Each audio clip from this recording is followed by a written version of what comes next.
Bonsoir tout le monde. Bienvenue à cette diffusion en direct de Facebook, mercredi soir. Cette semaine, j'aimerais vous parler de la parabole du semeur, des différentes semences. On va regarder dans la parole de Dieu. J'aimerais vous lire et ensuite je vais essayer de vous l'expliquer.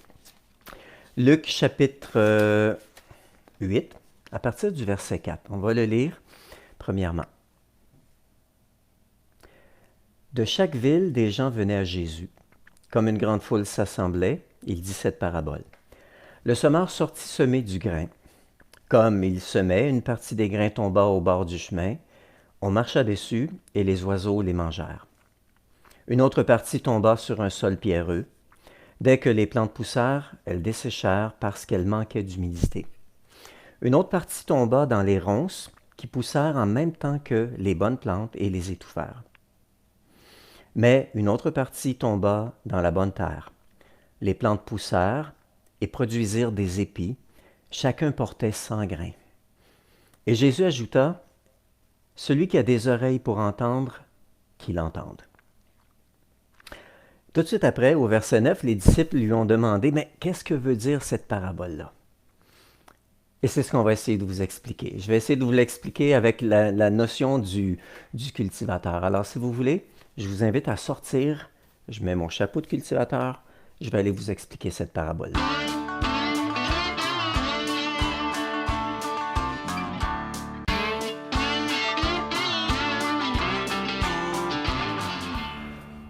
Alors, voilà, je vais vous expliquer cette fameuse parabole. Vous êtes maintenant dans ma serre avec différentes plantes, tomates, poivrons, concombres, etc. Salade. Et cette année, alors que je me préparais pour les semis, à quelque part au début du mois de mars, je me disais, mais j'ai pas de terreau, il faudrait que j'aie du terreau.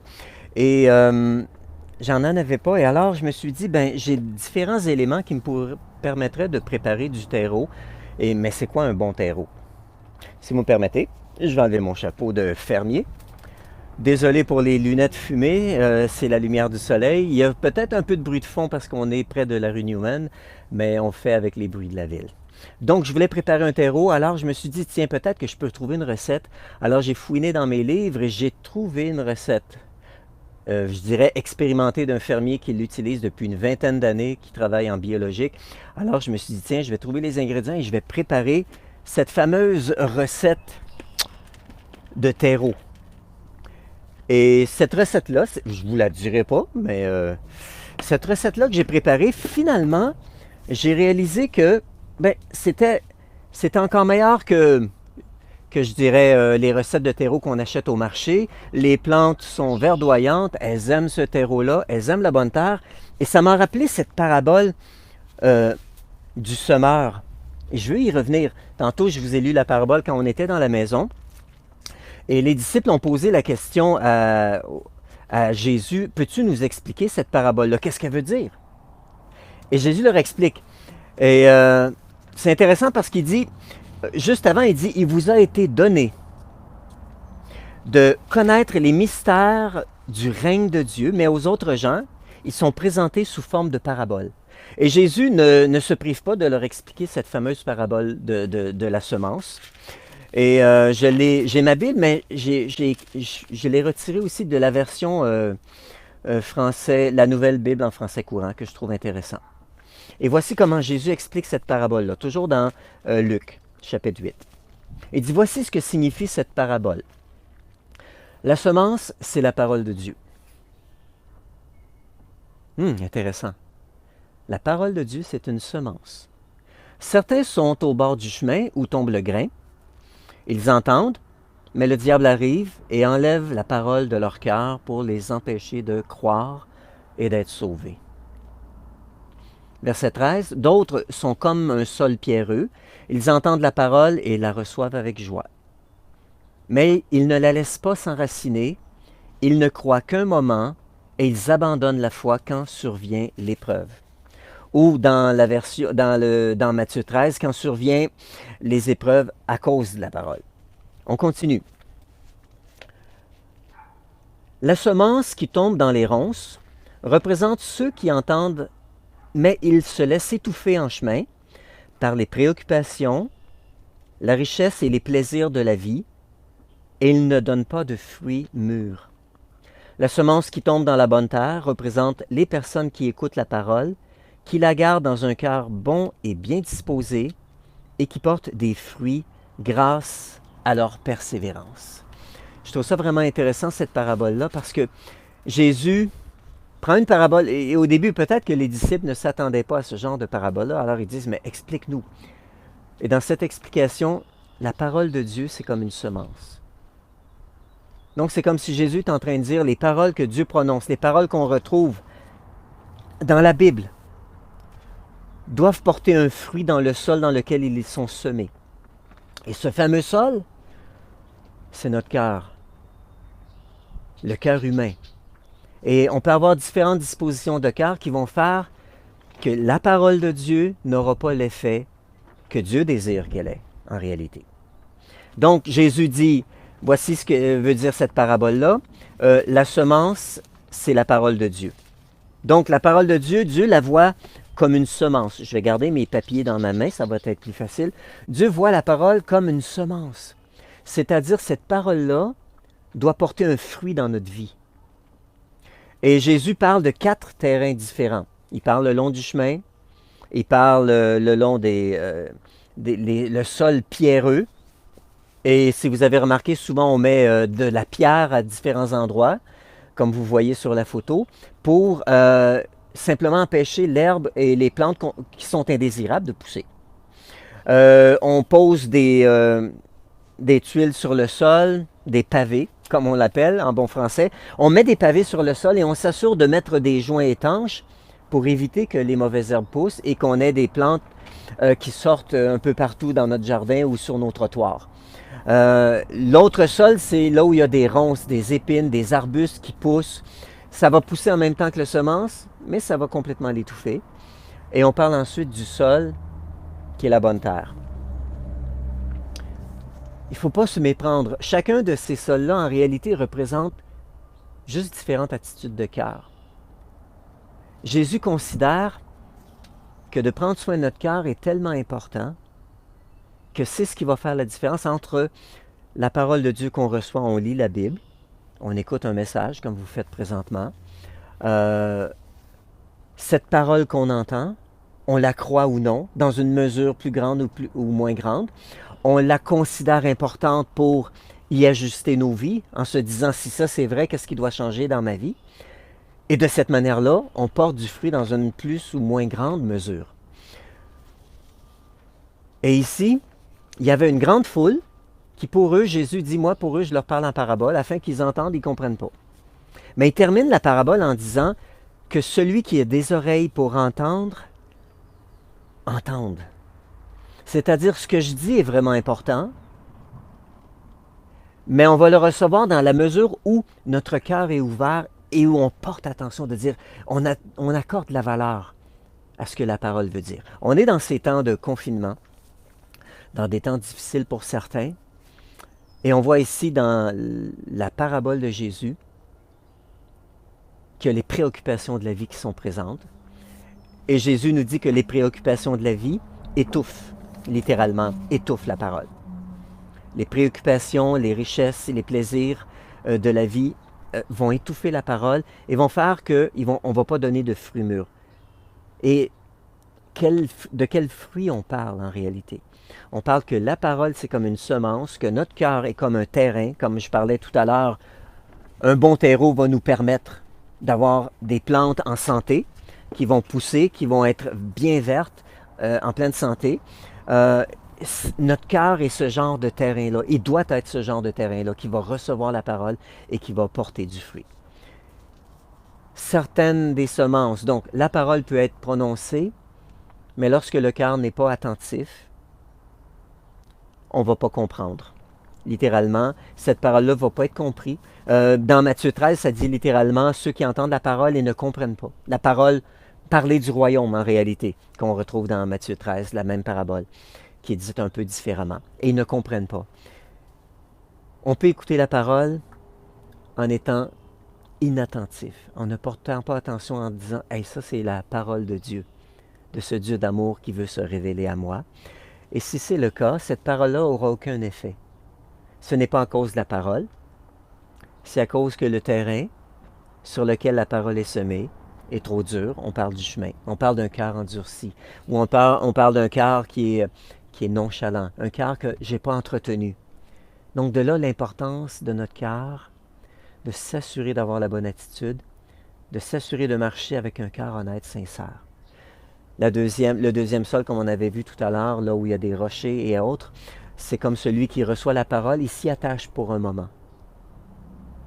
Mais je ne la considère pas assez importante pour ajuster ma vie face à cette parole-là. Alors, quand il y a une détresse, une persécution qui vient, comme dans Matthieu, ça dit « à cause de la parole », lorsque je m'aperçois que la parole n'a pas seulement des avantages, mais ça m'amène à une responsabilité, et ça m'amène quelquefois à être mal compris de certains qui rejettent la parole.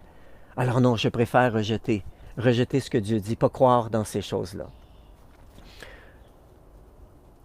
Un cœur qui n'est pas prêt à s'engager, à permettre à cette parole-là de développer sa foi.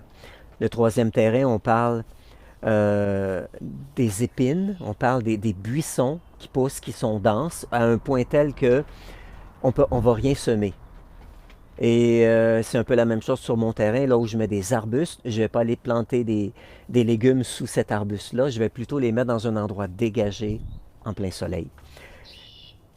Et ça représente ces épines, ces arbustes, ces mauvaises herbes, qu'importe, qui poussent, elles vont étouffer la parole.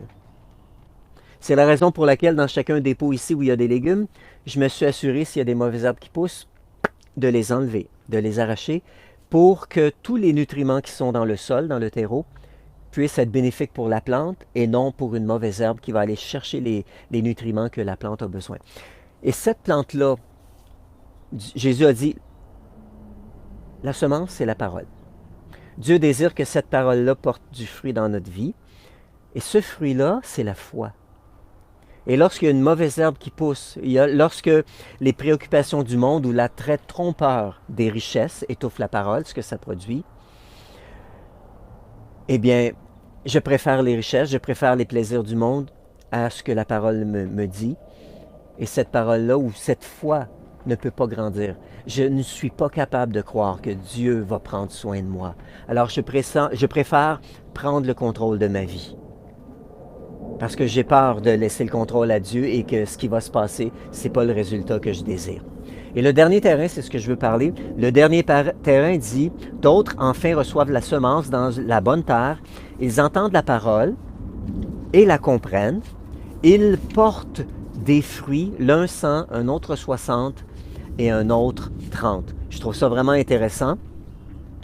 Dans Matthieu, ce que ça dit, parce que je viens de le lire dans Luc, dans Matthieu, ça dit, c'est les personnes qui écoutent la parole, qui la gardent dans un cœur bon et bien disposé et qui portent des fruits grâce à leur persévérance. Et cette parabole du semeur, Jésus en a parlé plutôt, pour nous assurer qu'on va prendre soin de notre cœur. La parole, c'est la semence. La bonne terre, c'est notre cœur. L'attitude de notre cœur. Et Dieu dit, je veux que tu prennes soin. Jésus dit, je veux que tu prennes soin de ton cœur parce que je veux que la parole au contact de ta vie, lorsque tu la reçois et que tu la crois, je veux qu'elle porte du fruit au centuple. Et le fruit que la parole va porter dans notre vie, en réalité, c'est la foi. C'est la confiance en Dieu qui va permettre à Dieu d'agir. Dans Hébreux, chapitre 11, je vais vous lire, vous allez comprendre. « Or, personne ne peut plaire à Dieu sans la foi. En effet, celui qui s'approche de Dieu doit croire que Dieu existe et qu'il récompense ceux qui le cherchent. » Donc, Dieu désire que mon cœur soit un bon terreau pour que lorsque la parole entre en contact, la foi grandisse, se développe. Parce que Dieu dit, je ne peux pas lui plaire sans la foi, parce que je dois croire qu'il existe, mais je dois croire qu'il récompense. Donc, celui qui s'approche de Dieu et qui croit que Dieu récompense, va s'approcher de Dieu avec foi, de dire, Seigneur, voici ma situation. Merci, Seigneur, d'intervenir. Merci, Seigneur, de récompenser ma foi. Alors, Seigneur, viens changer cette situation. Seigneur, viens pourvoir à mes besoins. Seigneur, viens apporter la guérison. Seigneur, viens apporter la restauration. que j'ai besoin. Et notre foi, en collaboration avec Dieu, permet à Dieu d'agir dans notre vie. Et c'est la raison pour laquelle Dieu aime ceux qui le croient. Lorsque je crois Dieu, Dieu dit « Yes, je suis content parce que ma parole va porter du fruit dans sa vie et il va voir le résultat. Il va voir la puissance être manifestée, il va voir ma présence être là, il va pouvoir compter sur les dons de l'Esprit, je vais pouvoir agir dans sa vie parce qu'il croit. » Donc, la parole, c'est la semence, notre cœur, c'est le bon terrain et le fruit qui va se développer, entre autres, c'est la foi en Dieu. Aussi le fruit de l'Esprit, mais de croire simplement Dieu, que Dieu est là, que Dieu désire agir, que c'est Dieu qui a payé le prix pour mes péchés, pour que je sois réconcilié avec lui et que je puisse marcher comme son fils, comme sa fille bien-aimée. Dieu le désire. L'apôtre Paul a dit aux Corinthiens, un autre des résultats, l'apôtre Paul dit dans 1 Corinthiens 2, « Ce que personne n'a jamais vu ni entendu, ce à quoi personne n'a jamais pensé, Dieu l'a préparé pour ceux qui l'aiment. » Et or, au verset 10, c'est à nous que Dieu l'a révélé par l'Esprit Saint. Donc, par la foi, Dieu désire aussi, dans la communion avec son Saint-Esprit, nous révéler des choses. Alors, merci Seigneur pour le bon terreau que tu désires que notre cœur soit. Voulez-vous, on va prier. La parole de Dieu, c'est la semence. Dieu désire placer cette semence dans ton cœur et il veut que cette semence porte du fruit. Que la foi grandisse dans ta vie, la confiance en lui. Même dans cette situation de confinement, même dans cette situation où il peut y avoir plein de manquements, plein de difficultés ou plein de choses qui sont complètement différentes de ce que tu n'as jamais pu prévoir.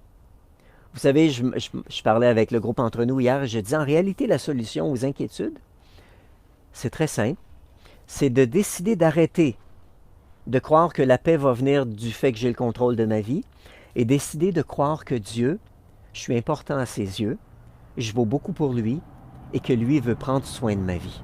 C'est de transférer le contrôle de ma vie de moi-même dans tout ce que je mets en place pour avoir l'impression d'avoir le contrôle, de dire non, j'arrête là et Seigneur, je décide de te faire confiance. Prions. Pensez à une situation que vous vivez, que vous avez trouvée difficile, qui apporte de l'inquiétude, du stress, que ce soit le déconfinement, de retourner au travail, de faire face à, de gérer, je dirais, le stress que va apporter le fait de devoir prendre des risques pour gagner notre vie, ainsi de suite.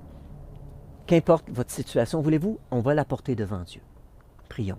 Seigneur Dieu, merci pour les enseignements de ta parole. Et Seigneur Dieu, comme tu as dit à tes disciples, à vous, il vous a été donné de comprendre les trésors et les secrets du royaume. Seigneur, nous ne voulons pas recevoir la révélation de la foule qui, elle, a entendu une parabole qu'elle n'a pas compris. Seigneur, nous voulons recevoir la révélation qui vient de toi envers tes enfants bien-aimés, puisque tu dis que ces choses-là, tu nous les révèles par ton esprit à ceux qui t'aiment. Seigneur Dieu, viens ce soir nous révéler à quel point tu tiens à nous, que nous sommes importants à tes yeux et que chacune de nos situations, tu les connais parfaitement. Alors Seigneur, nous voulons être ce bon terrain ce soir et nous voulons marcher dans la foi, dans la confiance en toi. Nous t'apportons nos situations, nos problèmes, nos maladies, nos difficultés. Seigneur, nous te les apportons et nous prions que tu viennes accomplir un miracle dans nos vies, que tu viennes restaurer la santé, que tu apportes la guérison, que tu renverses toute maladie, que tu déverses les ressources du ciel pour rencontrer nos besoins, mais que tu déverses la révélation dans nos vies, dans nos cœurs, pour que nous puissions marcher dans une foi encore plus grande. Seigneur, nous voulons être ce bon terrain et nous voulons que par la persévérance, ta parole qui est cette semence dans notre cœur puisse grandir, que notre foi puisse grandir en toi et que nous puissions voir de plus grandes choses, que nous puissions recevoir de plus grandes révélations de ta part, Seigneur, pour marcher dans tes voies comme tes fils et tes filles bien-aimées. Merci, Père, pour ce que tu désires accomplir. Amen et Amen. Mais merci beaucoup de m'avoir accompagné dans ma petite serre et j'essaie de braver le froid. On a eu une semaine vraiment froide et merci Seigneur, la chaleur s'en vient. Et comme ces plantes, j'ai dû les protéger avec un dôme, avec plus d'éclairage le soir, il y a un éclairage ici, il y a de la ventilation si c'est trop chaud. De la même manière, prenons soin de notre cœur par tous les moyens possibles que Dieu met à notre disposition pour que notre cœur soit ce bon terrain et qui porte vraiment, qu'il y ait un fruit de nos vies qui ressorte. Que Dieu vous bénisse, je vous aime, je vous embrasse, passez une belle semaine.